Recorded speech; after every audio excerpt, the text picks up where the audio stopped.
Hello everyone, welcome to my YouTube channel. आज के video में ACC 01 का 3-4 इम्पोर्टेंट क्वेश्चन बताएंगे जो आपके एग्ज़ाम में काफ़ी बार रिपीट हुआ है। आने वाला एग्ज़ाम के लिए काफ़ी इम्पोर्टेंट हो सकती है। यदि आपके एग्ज़ाम में ज़रूर ये 3-4 क्वेश्चन जो बताएंगे, इसमें से 2 क्वेश्चन या 3 क्वेश्चन ज़रूर आएगा। तो इसके लिए आपको थोड़ा सा ध्यान दे के इस वीडियो को देखना है। तो आइए देखते हैं। इससे पहले भी हम काफ़ी वीडियो ACC 01 का अपलोड किए हुए हैं, आप उसे देख सकते हैं। उसका लिंक हम डिस्क्रिप्शन बॉक्स में दे दिए हैं, तो वो वीडियो देख के अपना तैयारी अच्छा कर सकते हैं।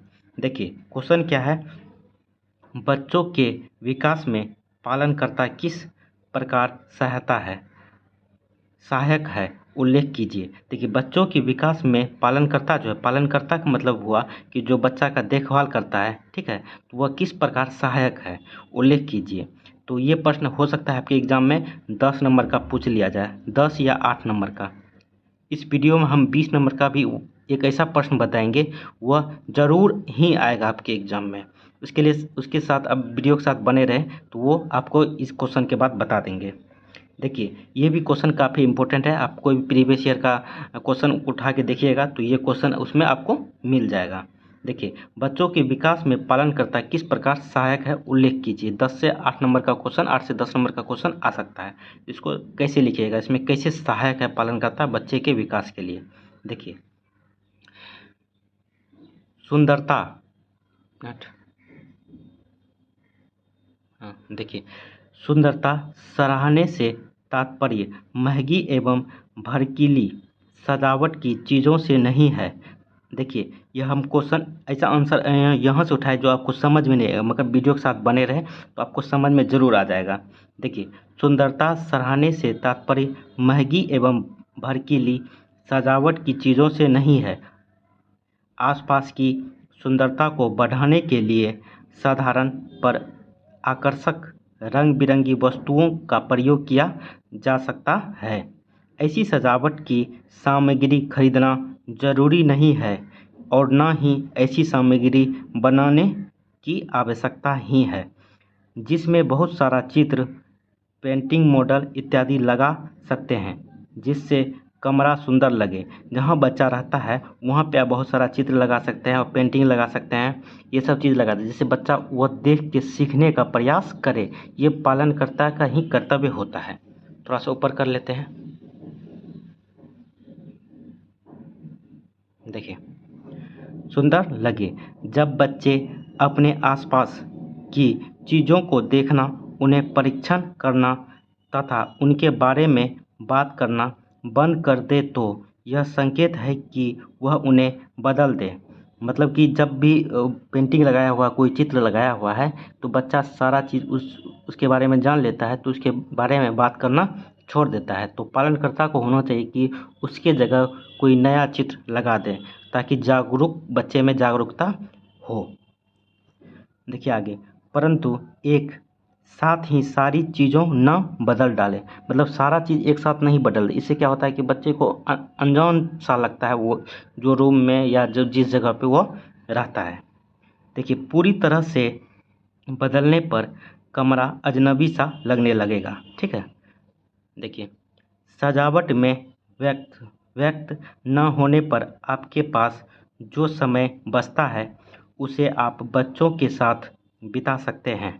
घर या शाला में एक सुखद तथा तनाव मुक्त वातावरण होने पर बच्चे आश्वस्त और उन्मुक्त रूप से क्रियाओं में भाग ले पाते हैं। बच्चे अब केंद्र में आए तो उनका स्वागत करें। देखिए केंद्र का मतलब हो गया, हो सकता है केंद्र में कि बच्चा का देखभाल या पढ़ाई वाला विद्यालय, ये इससे आप समझ सकते हैं केंद्र को। आइए आगे देखते हैं।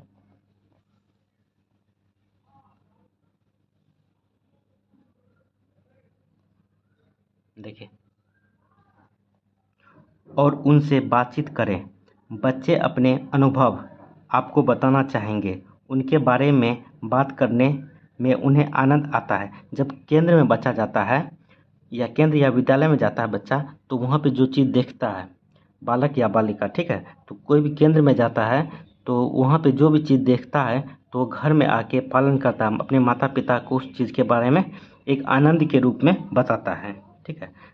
इस कारण यह आवश्यक है कि बच्चों के केंद्र में आने से पहले ही उस दिन की जाने वाली क्रियाओं संबंधी तैयारियां पहले से ही कर ली जाए। जो केंद्र में गया, केंद्र से आने से पहले ही जो भी पालन करता है उनके उनके बाकी के जो बचा दिन में क्रिया है वह एक तैयारी, एक रूटीन बना ले।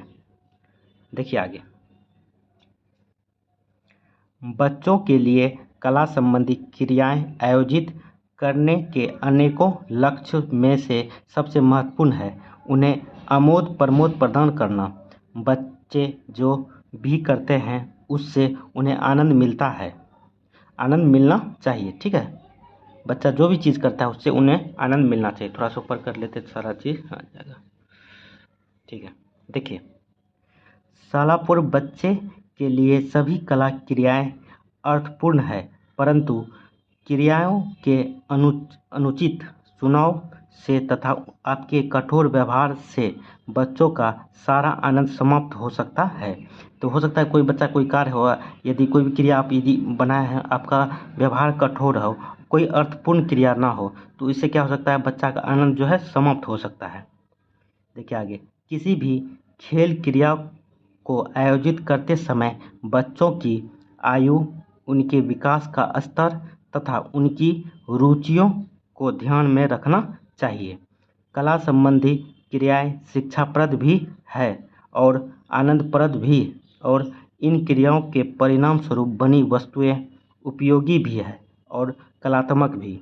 यह कारण है कि दैनिक पाठ्यचर्या में कला संबंधी क्रिया अवश्य होनी चाहिए।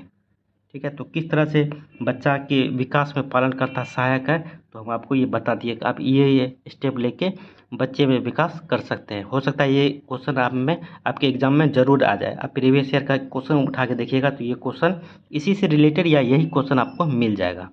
तो आइए देखते हैं दूसरा क्वेश्चन।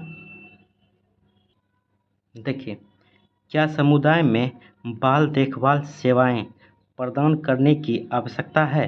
अपने उत्तर के कारण बताइए। देखिए, क्वेश्चन क्या पूछा रहा है कि बाल देखभाल सेवाएं प्रदान करने की आवश्यकता है। समुदाय जो है, जो भी समुदाय है, आसपास का वातावरण, बच्चे के आसपास का सराउंडिंग वातावरण, उसमें जो है किस तरह से बच्चा अपने आप को सर्वाइव कर रहा है, उससे बच्चे में क्या इफेक्ट कर रहा है, या बच्चा जब केंद्र में जाता है तो वहाँ पे क्या इफेक्ट पड़ रहा है, ये सब चीज़ों की जो है आवश्यक देखभाल करने का आवश्यकता है। तो क्यों है, तो इसका कारण बताना है।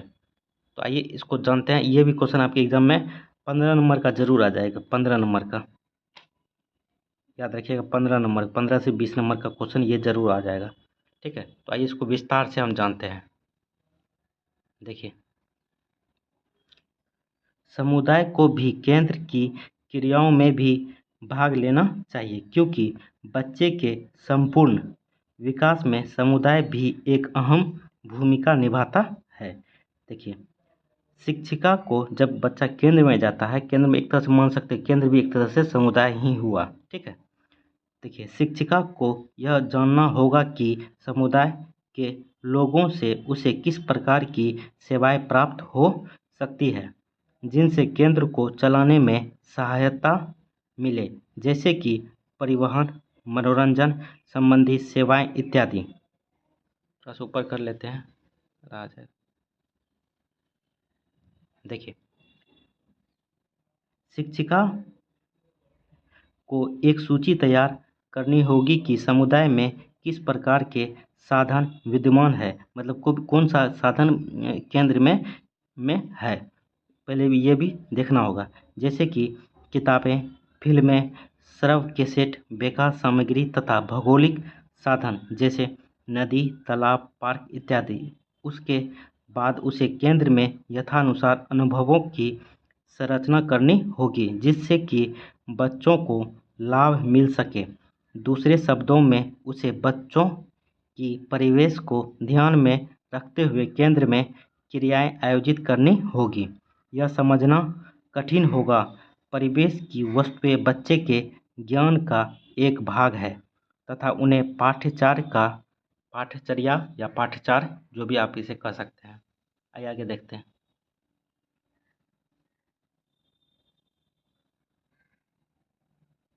ठीक है, देखिए, आधार बनाना चाहिए। केंद्र में जो भी वस्तु है उसके अनुसार ही मतलब आधार बना के ही कोई भी क्रिया का आयोजन करना चाहिए केंद्र में या समुदाय में। ठीक है, देखिए बच्चे की आवश्यकताओं को ज्ञान होने पर ही लोग सहायक कर सकते हैं। पालनकर्ता को लोगों की कार्यक्रम में सक्रिय रूप से सहायता की आशा करने से पहले उन्हें जागरूक बनाना होगा। उनका सहयोग प्राप्त करने के लिए उसे पहला कदम स्वयं ही उठाना होगा। यदि समुदाय बच्चों की आवश्यकताओं के विषय में जागरूक हो जाए तो उसे अन्य क्रियाओं में भी सम्मिलित किया जा सकता है। समुदाय के सदस्यों को क्रियाओं में सम्मिलित करने से हो सकता है कि काम करने की गति थोड़ी धीमी हो जाए, क्योंकि उनकी सम्मिलित करने से चर्चाएं होगी तथा समुदाय के विभिन्न सुझावों को स्वीकार करना होगा। ठीक है, जो भी समुदाय में जो भी चीज़ होता है सबसे पहले खुद कदम उठाना चाहिए, तब वहाँ के बच्चा जो जाता है उनको भी जागरूक करना चाहिए कि यदि आप इसमें सहायता करते हैं तो बच्चे का भी विकास होगा इसमें। ठीक है, देखिए आगे, परंतु इसे नकारात्मक रूप से नहीं देखा जाना चाहिए, बल्कि दूसरों की गति से चलना चाहिए, क्योंकि उनका योगदान भी लाभदायक होता है। कभी कभी व्यक्तियों का अपेक्षा से अधिक उत्साह योजना बनाने में बाधक हो सकता है। पालनकर्ता को सतर्क रहना होगा तथा ध्यान रखना होगा कि वह अपने उद्देश्यों से हट ना जाए। समुदाय के व्यक्ति केंद्र की व्यवहारिक तरीकों, ये आगे देखते हैं। देखिए व्यवहारिक तरीकों से सहायता कर सकते हैं, जैसे उपयुक्त पीने का पानी, जमीन तथा इसी प्रकार की अन्य सुविधाएं उपलब्धियां प्राप्त की है। मोबाइल क्रेश, यह मोबाइल क्रेश से आप मोबाइल मत समझ लीजिए, एक तरह से योजना हुआ। ठीक है, मोबाइल क्रेश है। मोबाइल क्रेश का उद्देश्य नवजात शिशु से 12 वर्ष की आयु तक के बच्चों को लाभ पहुंचाना है। उसने निर्माण कार्य में लगे मजदूरों के बच्चे से शुरुआत की है। देखिए यहाँ जो भी एक तरह से आप ये समझ लीजिए कि समुदाय में जो है या केंद्र में उन लोगों का बच्चा ज़्यादा जाता है जो एक तरह से मजदूर हो या कोई भी क्रिया में माता पिता कोई क्रिया कर रहा है तो उनके पास टाइम नहीं है तो अपने बच्चे को केंद्र में भेज देता है। तो यह भी एक ध्यान में रखने वाला कि केंद्र किस जगह पे है, यदि गंदा जगह पे कौन सा बस्ती में है, ये सब भी ध्यान में रखना चाहिए। ठीक है, देखिए बच्चों से शुरुआत की है। ये लोग अधिकतर गांव से आते हैं तथा अकुशल मजदूरों के रूप में कार्य करते हैं। बाद में मोबाइल क्रेश ने 1976, ठीक है, ये योजना है भारत सरकार का, से ये सुविधाएं गंदी बस्तियों तथा पुनर्निवास कॉलोनियों में भी उपलब्ध करानी शुरू कर दी। थोड़ा सा ऊपर कर लेते हैं। देखिए ये क्वेश्चन आपका 20 नंबर का, इसलिए थोड़ा सा लंबा खिंचा रहा है।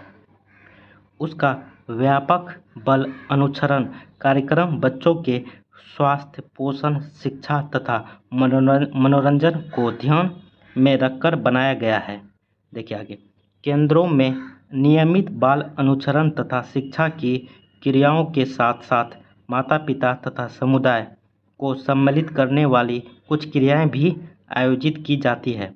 जैसे आप मान सकते हैं बीच बीच में बच्चे घर के कार्य में हाथ बटाने के लिए घर जाते हैं। माताएं बच्चों को दूध पिलाने के लिए क्रेश में आ जाती है। इसके अतिरिक्त नियमित मासिक त्रैमासिक बैठकों भी आयोजित की जाती है। केंद्र में जो है मासिक, त्रैमासिक और बैठक की जाती है जिसमें गार्जियन को आना होता है। देखिए कुछ क्रियाओं की योजना विशेष रूप से समुदाय तथा माता पिता के लिए आवश्यकता होती है बच्चों के लिए। ठीक है, देखिए उनकी आवश्यकताओं के अनुरूप बनाई जाती है। माता पिता एवं समुदाय की शिक्षा के एक भाग के रूप में प्रौढ़ शिक्षा, ठीक है, जो बच्चे को दिया जाता है, प्रौढ़ शिक्षा मोबाइल क्रेश द्वारा नियमित रूप से प्रदान की जाती है और स्वास्थ्य, सफाई, पोषण, परिवार नियोजन एवं बीमारी के दौरान के संबंध में शिक्षा दी जाती है। गर्भवती महिलाओं तथा स्तनपान कराने वाली माताओं पर विशेष ध्यान दिया जाता है। तो ये क्वेश्चन आपके एग्जाम का 20 नंबर का था। तो एक बार में समझ में नहीं आया तो एक बार और देख सकते हैं। एक क्वेश्चन और बताएंगे, वह भी काफ़ी इम्पोर्टेंट है। आइए देखते हैं वो क्वेश्चन। देखिए, स्थूल क्रियात्मक विकास को बढ़ावा देने के लिए आयोजित खेल क्रियाओं का वर्णन करें। ये क्वेश्चन हो सकता है 5 से 6 नंबर का आपके एग्जाम में पूछ लिया जाए। तो काफ़ी महत्वपूर्ण क्वेश्चन, और ये क्वेश्चन को आप छोड़ नहीं सकते हैं। यदि समझ गए तो आप इसे ज़रूर लिख पाइएगा। तो आइए इसको देखते हैं। देखिए, स्थूल क्रियात्मक विकास जो है को बढ़ावा देने के लिए बच्चे में किस तरह का खेल आयोजन करना चाहिए। देखिए, पहले समझ लेते हैं स्थूल क्रियात्मक विकास होता क्या है। देखिए, स्थूल क्रियात्मक कौशलों को बढ़ावा देने के लिए आयोजित खेल क्रियाएं खूब क्रियाशील होगी, क्योंकि ये स्थूल पेशियों के विकास के लिए है। इसी कारण ये अधिकांश खेल क्रियाएं बाहर खुले मैदान में ही आयोजित करनी होगी। इन क्रियाओं में कुछ परिवर्तन करके इन्हें भीतरी खेल क्रियाओं में भी बदल सकते हैं, जैसे दौड़ना। ठीक है, दौड़ना जो है स्थूल क्रियात्मक विकास हुआ। पीछा करना, किसी का पीछा करना दौड़ के, यह भी स्थूल क्रियात्मक विकास हुआ। घुटनों के बल चलने वाले तथा कूदने वाले खेल क्रिया, ये सब भी स्थूल क्रियात्मक विकास में आ सकता है। ये आपके एक नंबर में ही आता है कि दौड़ना, पीछा करना, घुटनों के बल चलना किस तरह का विकास होता है बच्चे में। तो इसमें स्थूल क्रियात्मक विकास होता है। तो आइए देखते हैं अब कि स्थूल क्रियात्मक विकास आयोजित करते समय किस तरह का खेल क्रिया होनी चाहिए। देखिए, पहला है, बच्चों को सामने कुछ दूरी पर रखे एक बड़े से मिकी माउस जिसमें हवा भरी हुई है छूकर वापस आना है। जब छोटे बच्चे दौड़ते हैं वे प्रतिस्पर्धा नहीं कर रहे होते, बल्कि औरों के साथ मिलकर दौड़ते हैं, क्योंकि उन्हें इसमें आनंद आता है। दौड़ में भाग लेने वाले हर बच्चे को एक ट्रॉफी दे, इससे बच्चे प्रोत्साहित होते हैं। तो बच्चा होता है, बच्चे के सामने मिकी माउस रख दिया जाए, तो उसको बच्चे को 10-12 बच्चे हैं तो उसको बोला कि जो भी मिकी माउस को छू के पहले वापस आए उसको ट्रॉफी मिलेगा। इससे बच्चे को होता है क्या, प्रोत्साहित मिलता है, बहुत ज़्यादा क्रियाओं में समन्वय हो जाता है, उसमें मतलब विलीन हो जाता है खेलने के दौरान। तो यह भी इसमें स्थूल क्रियात्मक विकास होता है बच्चे में। तो आइए देखते हैं दूसरा पॉइंट। देखिए, बच्चे म्यूजिकल चेयर गेम, जिसमें 8 में 10 कुर्सियां बिछा दी जाए, बच्चे उसके चारों तरफ भागों और म्यूजिक बंद होते ही जो चेयर पर बैठ जाएंगे वे दोबारा से खेलेंगे, अन्य खेल से ये बाहर होंगे। जैसे होता ना कि एक कुर्सी एक तरह से रखा हुआ है, मतलब 6 कुर्सी रखा हुआ है, 7 या 8 बच्चे हैं, तो म्यूजिक चल रहा है, इसके चारों तरफ घूम रहा है। जब म्यूजिक बंद हो जाता है तो उस पर बैठना, जो बैठ गया तो वो आगे वाला खेल में भाग लेगा, जो नहीं बैठा तो उसको उस खेल से बाहर निकाल दिया। इस तरह का खेल क्रिया से भी बच्चे में स्थूल क्रियात्मक विकास होता है। ठीक है, तो आइए तीसरा पॉइंट देखते हैं। देखिए, सालापुर बच्चों की कई ऐसी खेल क्रियाएं हैं जो उनके स्थूल क्रियात्मक विकास को बढ़ावा देती है। बच्चों के लिए एक लाइन ईंटें की लगा सकते हैं जिस पर से बच्चों को कूद कर निकलना है। जैसे एक लाइन का ईंटा बैठा दिया जाए, ठीक है, इस पर बोल दिया जाए बच्चे को इसको कूदना है, तो इससे भी शरीर में विकास होता है, स्थूल क्रियात्मक विकास होता है। 4, देखिए, बच्चों को अलग अलग ऊंचाई से कूदने के लिए कहा जा सकता है। कूदने की जगह रेतीली होनी चाहिए ताकि बच्चों को चोट न लगे। इस तरह से भी स्थूल क्रियात्मक विकास होता है। ठीक है, तो कैसा लगा वीडियो कमेंट करके आप लोग ज़रूर बताएं, चैनल को ज़रूर सब्सक्राइब करें। चलिए, थैंक यू दोस्तों, जय हिंद।